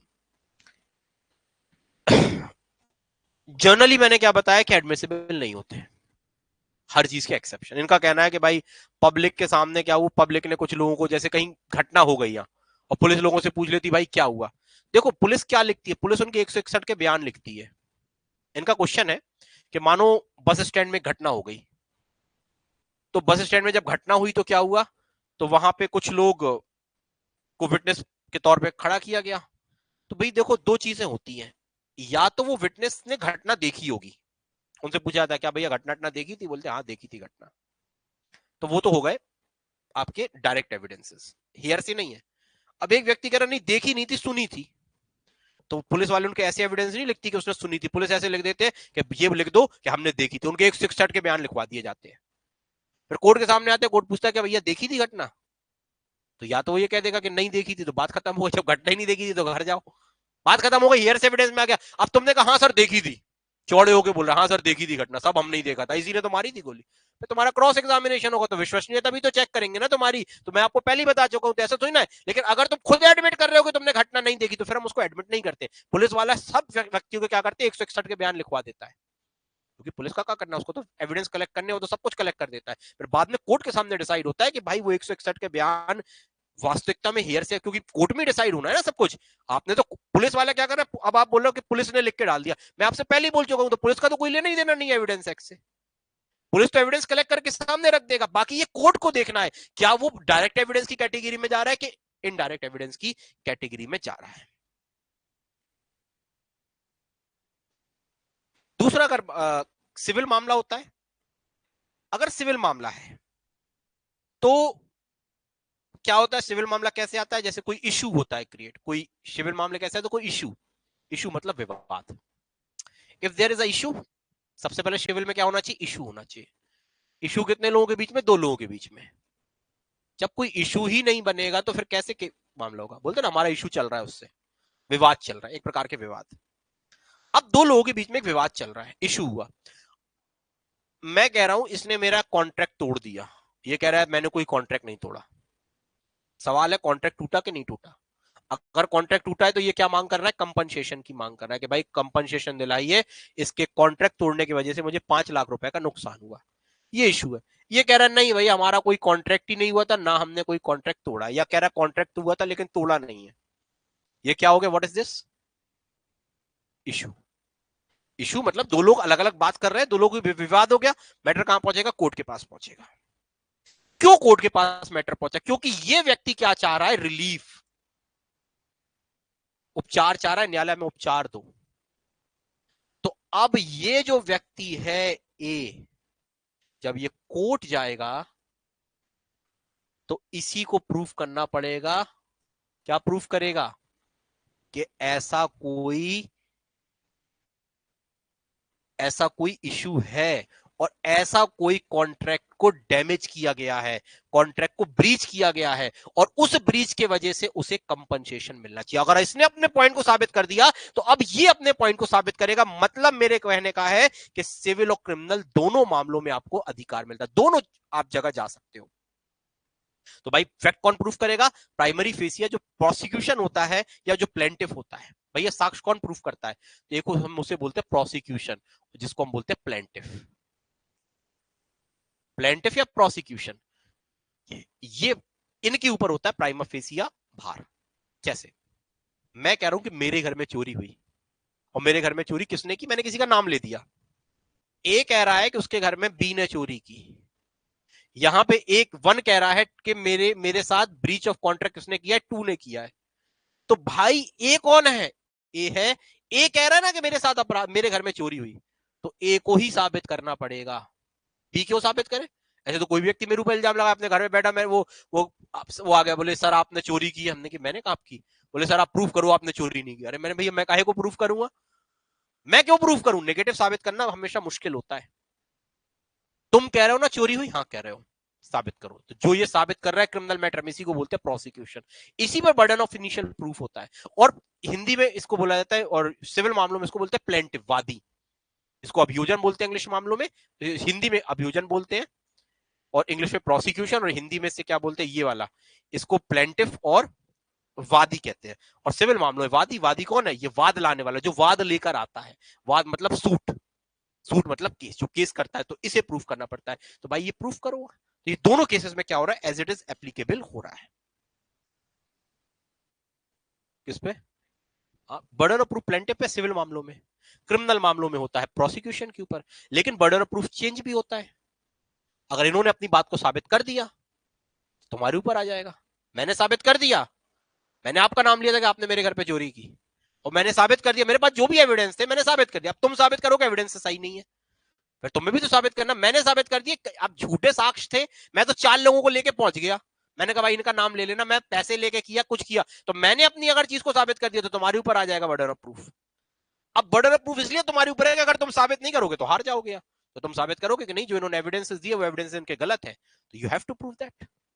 भाई बर्डन ऑफ प्रूफ चेंज होता रहता है। और आखिरी में बर्डन ऑफ प्रूफ किसके पास होता है? स्टार्टिंग में कह रहा हूं इनिशियल बर्डन ऑफ प्रूफ रहता है प्रोसिक्यूशन ऑफ प्लेंटिफ, लेकिन बर्डन ऑफ प्रूफ चेंज होता है। अब आप बोलोगे बाद में कभी पता ना चले कि भाई अब किसके ऊपर बर्डन ऑफ प्रूफ, तो जो मामले को हार जाएगा, आगे फर्दर एविडेंस नहीं देने पे जो मामले को जो हार रहा है उसी के पास बर्डन ऑफ प्रूफ रहता है कि भाई इसने भी दिया साक्ष्य, इसने दिया, एक कंडीशन आई, दोनों ने साक्ष्य दे दिया, 5 साल से केस चल रहा है, दोनों साक्ष्य दे रहे हैं। अब बात आई कि अब बर्डन ऑफ प्रूफ किसके पास है? ये कह रहा नहीं हमारे पास भी नहीं है, कह रहा हमारे पास भी नहीं है। कोर्ट कहेगा देखो अगर अब साक्ष्य नहीं दिए गए तो ये जीत जाएगा, तो अगर ये जीत रहा है तो बर्डन ऑफ प्रूफ इसके ऊपर है, और अगर ये जीत रहा है तो बर्डन ऑफ प्रूफ इसके ऊपर है। भाई बर्डन ऑफ प्रूफ का मतलब क्या है? कि चीजों को साबित करना। तो बर्डन ऑफ प्रूफ क्या हो जाता है? चेंज हो जाता है।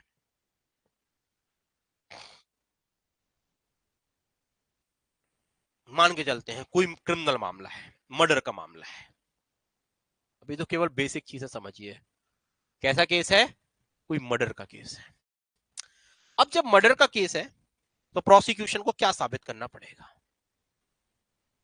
क्या एविडेंसेस हो सकते हैं? सोचिए थोड़ा सा। हम जनरल बात करते हैं, अभी हम बहुत डीप नहीं जाते हैं, एक बेसिक बात करते हैं, हमें समझ में आया कि क्या हो सकता है।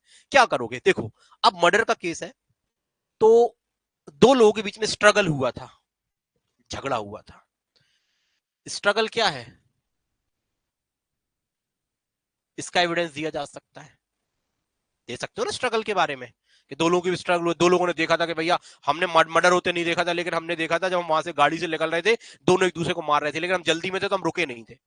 स्ट्रगल हो रहा था और आधे घंटे से गाली गलौज चल रहा था, ये वो, तो भाई हमने देखा था, एविडेंस है। वेपन मिला वहां पर, क्या मिला? घटना पर वेपन मिला जिसपे किसी के उंगलियों के निशान थे, ये भी एविडेंस है। वो बात आते हैं अभी, अभी मैं डायरेक्ट एविडेंस की बात कर रहा हूं। वहां पर खून डला मिला, खून मिला वहां पे, ब्लड। किसका ब्लड मिला? जो मर गया उसी का ब्लड वहां पे डला मिला। जो व्यक्ति मर गया उसका ब्लड, जो दूसरा व्यक्ति जिसको एक्यूज्ड है उसकी शर्ट पर लगा मिला। उसकी जब घर में गए तो उसकी शर्ट देखी तो उसकी शर्ट पे उसका खून लगा था। क्या है ये?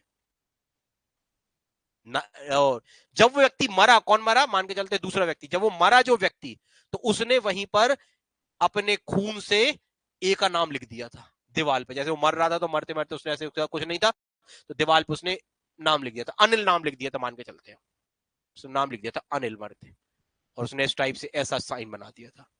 ये घटना स्थल से जो चीजें मौजूद मिल रही हैं, क्या है ये? एविडेंस। अभी देखो ये प्रूफ नहीं हुई है, प्रूफ तो कोर्ट में होनी है। तो पुलिस इनको अगर कलेक्ट करे तो इनकी वैल्यू थोड़ी सी ज्यादा होती है। इनको बोलते हैं अपन रियल एविडेंस। ऐसा नहीं कि दूसरा फेक हो जाएगा, ये रियल है इसका मतलब दूसरा फेक नहीं हो रहा, ये रियल एविडेंस है, इसको हम डायरेक्ट एविडेंस की कैटेगरी में डालते हैं क्योंकि ये डायरेक्ट घटना स्थल से मिल रही। तो ये होते एक तो एविडेंसेस, ये एविडेंसेस आप ला सकते हो। इसके अलावा जैसे ये कह रही हैं कि और एविडेंसेस जो घटना स्थल के बाहर मिलते हैं, अदर एविडेंस। अब अदर एविडेंस में आओगे, अदर एविडेंस में क्या आएगा? इसका मोटिव था कि नहीं था? मोटिव भैया है, हेतु था। जैसे अब इसका मोटिव कैसे समझ में आया? भैया इसको इसके पैसे उधार देने थे और ये बहुत समय से पैसे मांग रहा था और इनकी 2-3 बार लड़ाइयां हो चुकी थी, 2-3 बार इनकी गाली गलौज हो चुकी थी, और इस बार एक बार इसने कहा था कि हम तुम्हें देख लेंगे अब अगली बार। ये मोटिव है। तो ये भी डायरेक्ट एविडेंस नहीं, घटनास्थल से नहीं मिल रहा, लेकिन ये लोग आके बता सकते हैं कि भैया इनका बैकग्राउंड, इनका भैया जो लड़ाई इनकी नई नहीं है, इनकी 2-3 पीढ़ी से लड़ाई चल के आ रही है और हर 4-5 साल में एक आध फैमिली का आदमी निपटता ही है। ये पुरानी रंजिश। और अभी घटना के 15 दिन पहले इनकी लड़ाई फिर हुई थी चुनाव को लेकर, और एक ने दूसरे को धमकी दी थी कि हम देख लेंगे, मार दिया। ये क्या है? ये भी एविडेंस है। वैल्यू अलग अलग हो सकती है, मैं वैल्यू के बारे में बात नहीं कर रहा कि किसका क्या वेटेज होगा, ये भी एविडेंस है। जब घटना हुई, किसी ने घटना नहीं देखी, लेकिन एक व्यक्ति ने भागते हुए देखा, जो अभियुक्त था उसे भागते हुए देखा, वो घबराया हुआ था, उसकी शर्ट में खून के निशान थे, वो वहां से भाग रहा था, तो 3-4 लोगों ने उसे भागते हुए देखा, घटना नहीं देखी। घटना देखते तो बात अलग थी, लेकिन ये जो घटना देखी, ये हियर से एविडेंस नहीं है। क्यों नहीं है हियर से एविडेंस? भाई उसने घटना देखी, जिसने देखा घटना वो बता रहा है कि मैंने घटना क्या देखी। वो ये नहीं कह रहा मैंने मर्डर देखा, वो ये कह रहा है कि मैंने इसको भागते हुए देखा। एक व्यक्ति बॉडीगार्ड है, वो सॉरी सिक्योरिटी गार्ड है, वो बता रहा है कि भैया घटना तो नहीं देखी, घटना तो कमरे में हुई, लेकिन मैंने ये देखा था 4 बजे यहां पे गए थे ऊपर बिल्डिंग में, और घटना लगभग मुझे नहीं पता कब की है, पोस्टमार्टम रिपोर्ट बता रही 5:30 की घटना है। और मैंने, वो कह रहा है कि हमने इसको लगभग 5:30 के बाद वहां से लिफ्ट से देखा, ये घबराया हुआ वहां से भागता हुआ हमने इसे देखा। ये क्या एविडेंस नहीं है? ये भी है एविडेंस। परिस्थितिजनक साक्ष्य, सर्कमस्टेंशियल एविडेंसेस। आरुषि और हेमराज का एक केस हुआ था, आपने अगर कभी सुना हो टीवी में, ये पूरा सर्कमस्टेंशियल एविडेंस पे बेस्ड था। परिस्थितियां क्या कह रही थी, मान के चलो हम अपन सारे लोग बैठे हैं, 2 व्यक्ति अंदर जाएं, अंदर एक हॉल है, थोड़ी देर के बाद देखे एक व्यक्ति जल्दी से वहां से लेके और भाग जाए, यहां अपन अंदर जाके देखे, या 2 ही लोग थे अंदर जाके देखे, अपन ने घटना नहीं देखी, अंदर जाके देखा एक व्यक्ति मरा है, या उसके पेट में चाकू लगा है, वो कुछ नहीं बोल पाया, मर गया। ना घटना मैंने देखी, ना तुमने देखी, ना तुमने, लेकिन हमने क्या देखा? हमने एक व्यक्ति को अंदर जाते हुए देखा और हमने एक व्यक्ति को बाहर भागते हुए देखा। क्या ये एविडेंस नहीं है? क्या ये परिस्थितियां क्या बता रही? It is a circumstantial evidence. और परिस्थितियां बता रही है कि ऐसे व्यक्ति ने क्या हो सकती है कि ऐसे व्यक्ति भागा इसलिए हो क्योंकि घटना की हो, सीसीटीवी फुटेज उस जगह की, सर ये भी एविडेंस की कैटेगरी में आ सकती है। ठीक है, तो एलिबी, वो व्यक्ति वहां पर था या नहीं था, सामने वाले में हम लोग आरोप लगा रहे हैं कि भाई इन्होंने अपराध किया, अब ये कह रहे हैं कि भाई हमने अपराध नहीं किया, हम सारे लोग, तीनों लोग कह रहे हैं कि उन्होंने अपराध किया, लेकिन इन्होंने ये प्रूफ कर दिया क्या कि जिस दिन घटना हुई थी वो तो यहां पे थी नहीं है। इन्होंने दिखाया कि देखिए भैया हम तो क्या थे, हम तो इंडिया में ही नहीं थे, हमारे पास ये टिकट है, ये पासपोर्ट है, हम तो उस दिन कहां गए हुए थे, विदेश गए हुए थे। तो क्या ये एविडेंस नहीं है? ये भी एविडेंस पेश कर सकते। तो भाई सारे के सारे एविडेंसेस है, लेकिन सबकी वैल्यू अलग अलग है, प्रूफ कैसे करना है वो बाद में बात करेंगे। तो ये चीज आपको समझ में आई, कोई डायरेक्ट एविडेंस होते हैं, तो एविडेंस के प्रकार पढ़ेंगे अभी हम बहुत डिटेल में जब जाएंगे तो एविडेंस की डेफिनेशन पढ़ेंगे, तो direct evidences, indirect evidence, hearsay evidences, ठीक है, बहुत सारे एविडेंसेस होते हैं, वो हम देखेंगे। तो ये बेसिक आपको चीजें समझ में आया?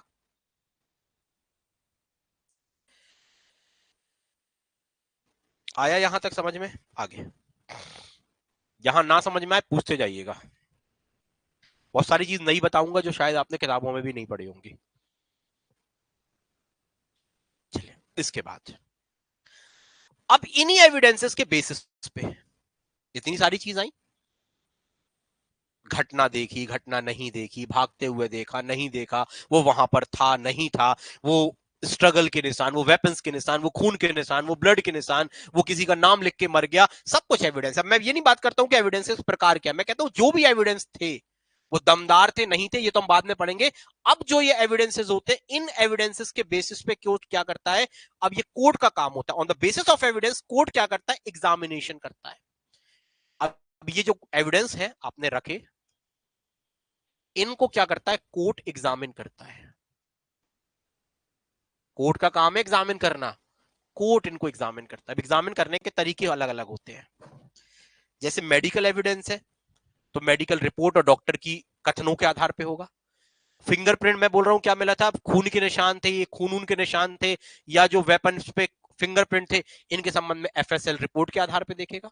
किसी व्यक्ति ने चाकू मारते हुए देखा था तो उसको आई विटनेस के रूप में देखा जाएगा, तो इनको एग्जामिन किया जाता है। सबके एग्जामिनेशन अलग अलग होता है। एग्जामिनेशन कोर्ट में लाके उसको पूछा जाता है कि अच्छा घटना तुमने देखी थी, अच्छा तुमने जब्ती की थी वो चाकू जो मैंने बताया था अभी, वो जो छोटा सा चाकू जिसमें इंजरी इतनी थी और आपने इतना बड़ा बताया, तो वेपन्स के संबंध में संदेह हो गया। अच्छा घटना वो कह रहा है, तो कोई भी जो आपके होते हैं तो कोर्ट क्या करता है? इनको एग्जामिन करता है। कोर्ट सभी फैक्ट को, जो भी आपके फैक्ट हैं, आपके सभी फैक्ट सभी फैक्ट जो एविडेंस के तौर पे कोर्ट के सामने रखे गए हैं, कोर्ट उनको एग्जामिन करता है, और एग्जामिन करके क्या करेगा कोर्ट एग्जामिन करके? अब कोर्ट कैसे एग्जामिन करेगा, कोई पूछ ले, कोर्ट कैसे एग्जामिन करेगा? कोर्ट का एग्जामिन करने का तरीका है एग्जामिनेशन इन चीफ, जिसको बोलते हैं मुख्य परीक्षा, इसके बाद बोलते हैं क्रॉस एग्जामिनेशन और री एग्जामिनेशन। ये एग्जामिनेशन के माध्यम से कोर्ट चेक करता है, बुलाएगा भाई, सबको बुलाया जाता है कोर्ट में साक्षी के तौर पे। ऐसा नहीं है कि आपने बोल दिया सीधा सीधा, आपने क्या कर दिया, एक खून से रखी ये आपने जब्त कर ली और आपने बोला कि भैया हमने, जब जिसने जब्त किया उसे बुलाया जाएगा। अच्छा आपने जब्त किया था, कहां से किया था? जब्त करने के बाद क्या आपने इसका मेडिकल एग्जामिनेशन कितने दिनों में कराया? पता चला 1 महीने के बाद मेडिकल एग्जामिनेशन हो रहा है। तो भाई संदेह का घेरा, तुरंत क्यों नहीं भेजा था? अच्छा आपने जब इसको जब्त किया था तो किसके सामने जब्त किया था? ये एग्जामिनेशन होता है। अब वो कह रहा है कि नहीं सर वो हमने तो क्या किया, हम गए ऐसे, तो क्या हो सकता था तुम उसका खून थोड़ा सा निकाल लो, डॉक्टर के पास गए, कहीं से भी किसी का खून निकाल के उसमें डाल दिया तुमने, फंसाने के लिए। ये भी तो हो सकता है, जैसे मेरी शर्ट है, कोई व्यक्ति क्या करे, शर्ट में उसको पता है मेरी शर्ट है, कहीं से मेरी शर्ट ले ले, कहीं से मेरा ब्लड ले ले। भाई ब्लड आज कोई बड़ी बात थोड़ी ना है।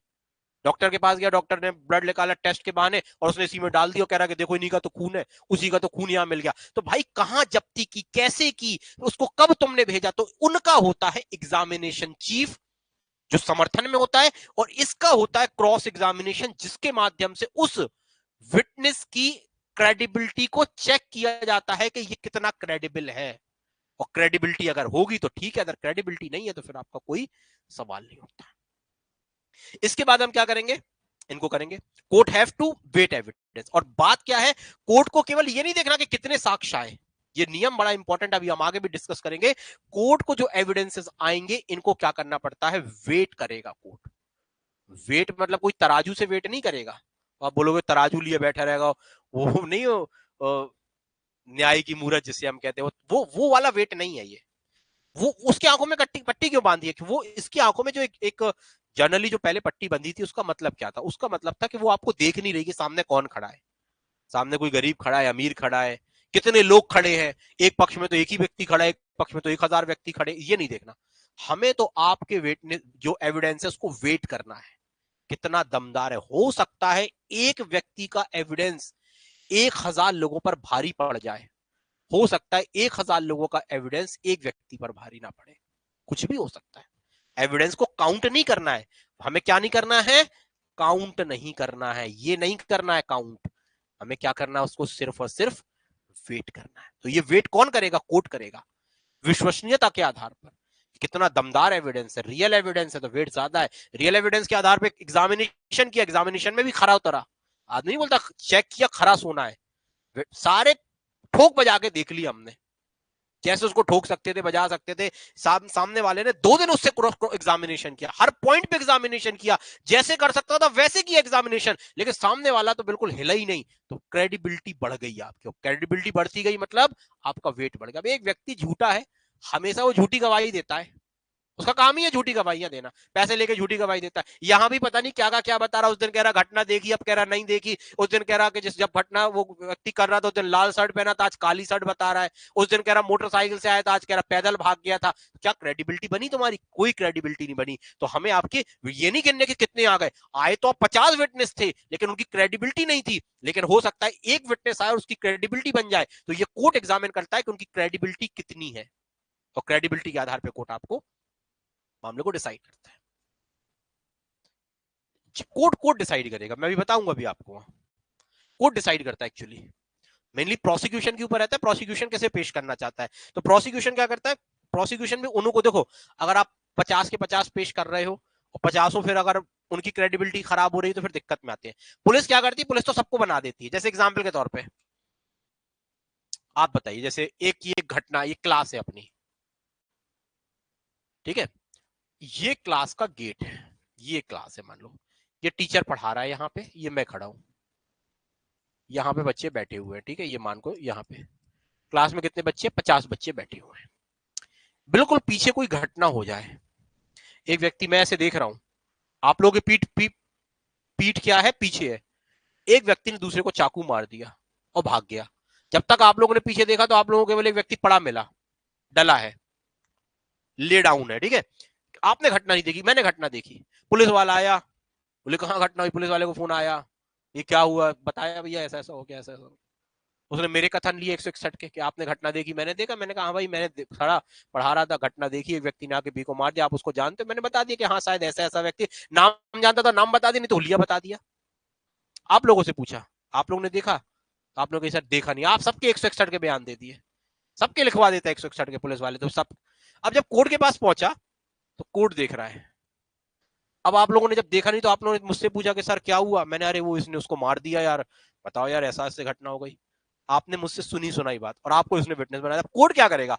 कोर्ट कहेगा अच्छा इस मामले में घटना देखी किसने, तो मेन विटनेस कौन है? मैं यहाँ पे मैं हूं, आप वहां पे थे, लेकिन हो सकता था एक आध व्यक्ति उस समय पीछे देख रहा था, तो जो देख रहा था, जिसने घटना देखी, उसकी वैल्यू ज्यादा हुई। तो अब भाई 50 विटनेस बना लोगे तो कोर्ट थोड़ी ना 50 को करेगा। अब तो तुम 5000 विटनेस बना दोगे, भैया घटना स्थल पे 5000 लोगों ने, एक शादी समारोह में कोई हो गया अपराध, अब शादी समारोह में वो हुआ लेकिन देखा कितने लोगों ने, प्रश्न ये है। तो जो देखा वो डायरेक्ट एविडेंस और उसकी वैल्यू ज्यादा होगी।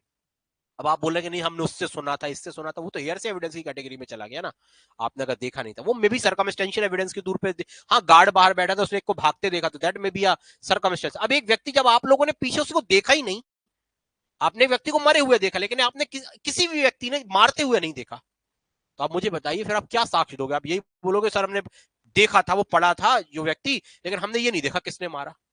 सही तो यही है। तो फिर कोर्ट आपको क्यों बुलाएगा विटनेस के तौर पे, जब आपके सबके स्टेटमेंट में यही लिखा है कि भैया हमने घटना नहीं देखी, लेकिन हमारी क्लास में घटना हुई थी, तो एक वो क्लास के बहुत पीछे घटना हुई थी, लेकिन सर ने देखा था। भाई जब सर ने देखा था तो सर को बुला लिया जाएगा, आपको क्यों बुलाया जाएगा? तो क्योंकि आपको बुलाने का कोई फायदा भी तो नहीं उठेगा ना। तो ये चीजें यहाँ पे आपको देखनी है।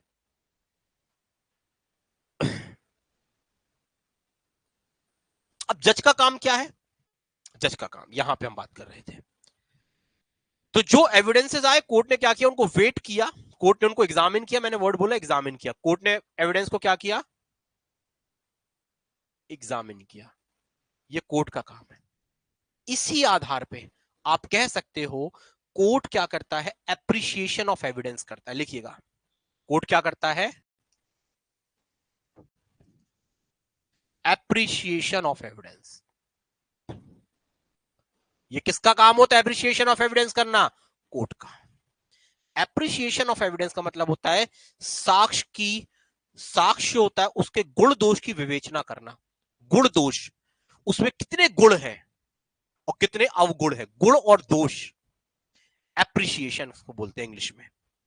मतलब कोई भी अगर एविडेंस आ रहा है तो उस एविडेंस के संबंध में जो कोर्ट होगा वो उसको एप्रिशिएशन करेगा। एप्रिशिएशन मतलब गुण दोष देखेगा कि उसमें कितने गुण है। अगर उसमें ज्यादा गुण है तो उसकी वैल्यू बढ़ जाएगी, और अगर उसमें ज्यादा दोष है तो उसकी वैल्यू कम हो जाएगी। पता चला उसमें तो गुण ही गुण है, तो उसकी वैल्यू क्या हो गई?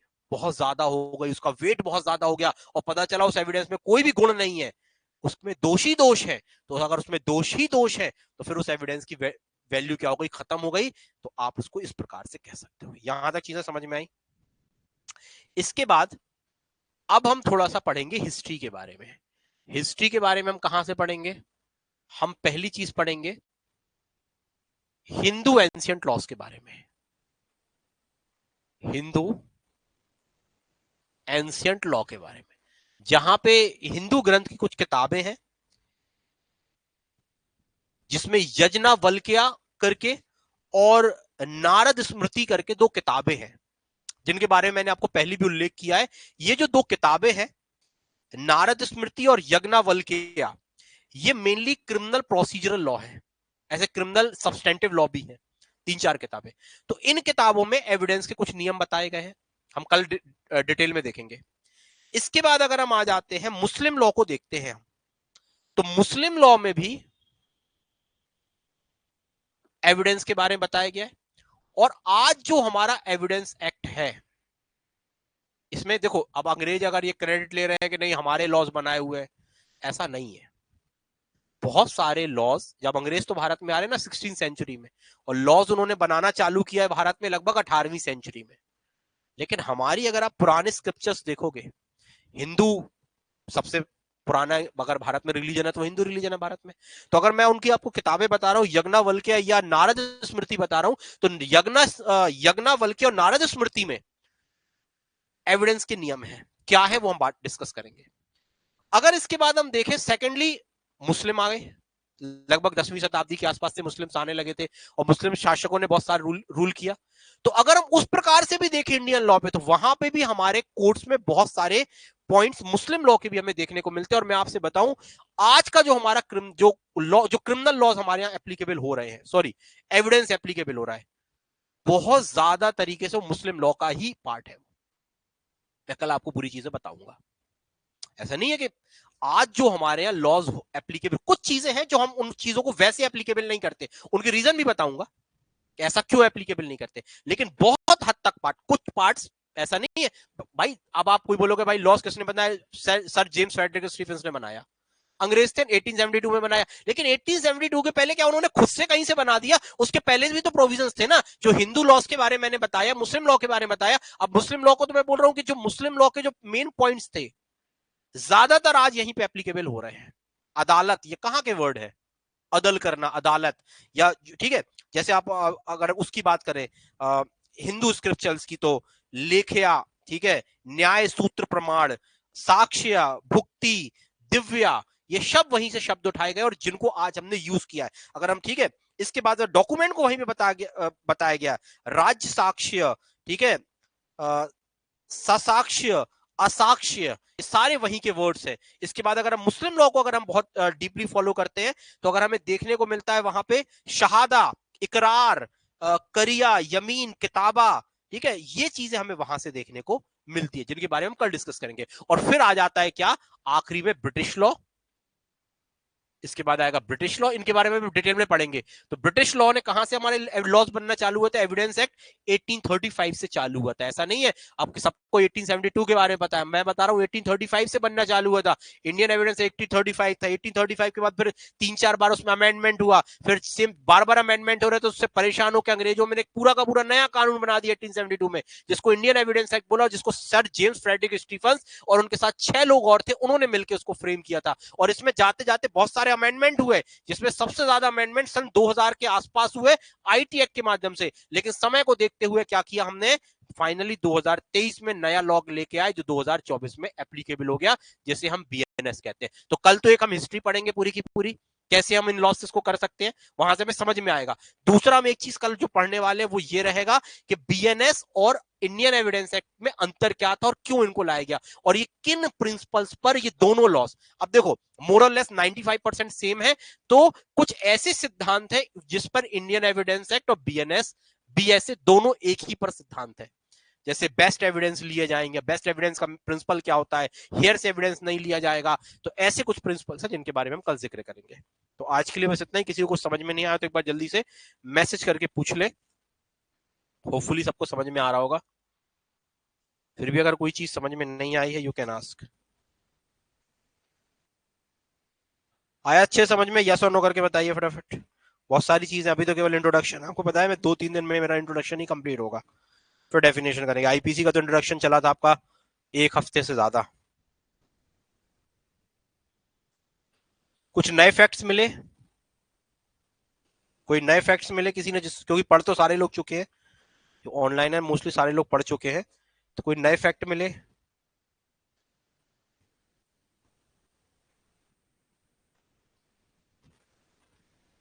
नहीं मिले तो कल मिल जाएंगे। मिल गए आज ही मिल गए, आज नहीं भी मिले तो कल मिल जाएंगे। चलिए बाकी मिलते हैं। Have a good day, take care and bye bye. ठीक है, कल के लिए फिर कल मिलते हैं। जी की क्लास 7 बजे जी की क्लास होगी, जी की क्लास में मिलिएगा।